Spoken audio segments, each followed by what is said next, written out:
జై శ్రీమన్నారాయణ. ఈరోజు మనం తిరుప్పావై దివ్య ప్రబంధంలో 20వ పాసురంలోకి ప్రవేశిస్తున్నాం. నిన్నటి పాసురంలో గోపికల బృందం ఆ నీలాదేవిని నిష్ఠూరాలాడారు కదా. అందువల్ల స్వామికి గాని కోపం వచ్చిందేమో, అందుకే ఇద్దరు పలకడం లేదేమో. కాబట్టి మళ్ళీ ఒకసారి అమ్మవారిని ప్రార్థిద్దాం అంటూ ఈ పాసురంలో నీలాదేవి యొక్క సౌందర్యాన్ని, గుణగణాల్ని వర్ణిస్తూ, తల్లి, ఆ స్వామి మమ్మల్ని కరుణించాలంటే నీవే మాకు దిక్కు అంటూ నీలాదేవిని శ్రీకృష్ణుని కూడా ఈ విధంగా ప్రార్థిస్తున్నారు. ఈ పాసురంలో గోదాదేవి స్వామిని చాలా అందమైన చమత్కారమైన ఒక పిలుపు పిలుస్తుంది. నీవు ఎవరిని రక్షిస్తావు? ఎంతమందిని రక్షిస్తావు? ఎలాంటి వారినైతే రక్షిస్తావు? నిన్ను ఆర్తితో ఆశ్రయించక ముందే 33 కోట్ల దేవతల భయాన్ని పోగొట్టి రక్షించిన ఓ పరందామా, మా వంటి చిన్ని సంఖ్య గల గోపబాలికలను నీవు పట్టించుకోవా స్వామి?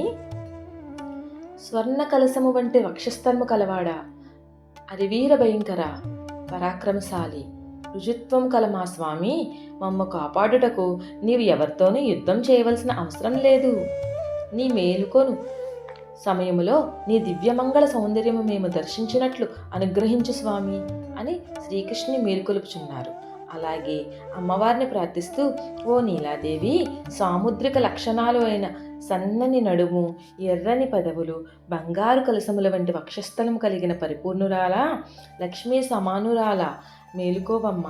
ఆ స్వామికి వేచడానికి విసినకర్ర, సౌందర్యము చూపుటకు అద్దమును మాకిచ్చి నీ వల్లభుడు, నీ పతి, నీ ప్రియుడు అయినటువంటి ఆ శ్రీకృష్ణుని కలిసి మేము స్నానమాడినట్లు చేయము అని ప్రార్థిస్తున్నారు. ఈ పాసురములో అద్దము మన ఆత్మజ్ఞానాన్ని ప్రతిబింబిస్తుంది. విసినకర్ర మనలో ఉండే అహంకారం, మమకారం రెండింటినీ ఛేదిస్తుంది, దూరం చేస్తుంది అని ఆచార్యులు విశ్లేషించారు.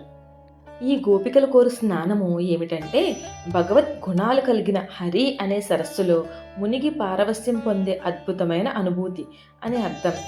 ఆండాల్ తిరువడుగలే శరణం.